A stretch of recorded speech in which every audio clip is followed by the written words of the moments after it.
Côté qui va changer la vie des agriculteurs. Dès 2013, ils auront désormais droit à un arrêt maladie. Jusqu'à présent, les exploitants disposaient d'une couverture sociale uniquement en cas d'accident du travail ou de maladie professionnelle. Montant de la cotisation, 170 € par an. Mais cette nouveauté ne règle pas le problème des remplaçants. Explication avec Bernard Godard et Jérôme Arignan. David dirige un élevage de bovins bio avec vente directe de la viande à la ferme. L'an passé, coup dur, 2 mois d'arrêt maladie sans indemnité de la mutualité sociale agricole, l'équivalent de la sécurité sociale pour les agriculteurs. 8 longues semaines qui ont mis son exploitation en danger.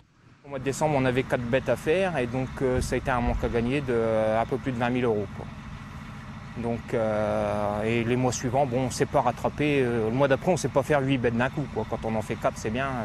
8, on ne sait pas les faire. Donc c'est un manque à gagner. Après, ça fait des retards dans les échéances et puis tout ça. Aujourd'hui, la loi vient combler un retard social. Mais les indemnités à hauteur de 20 € par jour d'arrêt maladie ne suffisent pas. Comment se faire remplacer sur l'exploitation? À quel prix? La loi ne le prévoit pas. Mélanie, elle, a connu une grossesse difficile avec 7 mois d'arrêt. On n'a pas trouvé de remplaçant. Voilà. Donc le travail a été assumé par mes 4 autres associés. Donc l'arrêt de la ferme pédagogique pendant les 7 mois où j'ai été arrêtée, puisque moi je m'occupe de la ferme pédagogique. L'agrément est à mon nom, donc je suis la seule à pouvoir accueillir les groupes. Des assurances privées resteront donc nécessaires pour garantir les aléas de la vie. Avec une cotisation obligatoire de 170 € par exploitant, la caisse devrait être en équilibre. Mais parmi les syndicalistes agricoles, on craint déjà dérapage et déficit. Quand tu rentres dans un système obligatoire, il faut avoir beaucoup de contrôle. Qui a le droit, qui n'a pas le droit.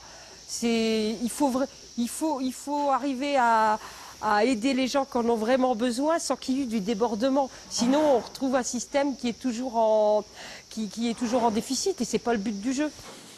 Les fermes ont changé, elles étaient familiales, elles sont devenues individuelles et les chefs d'exploitation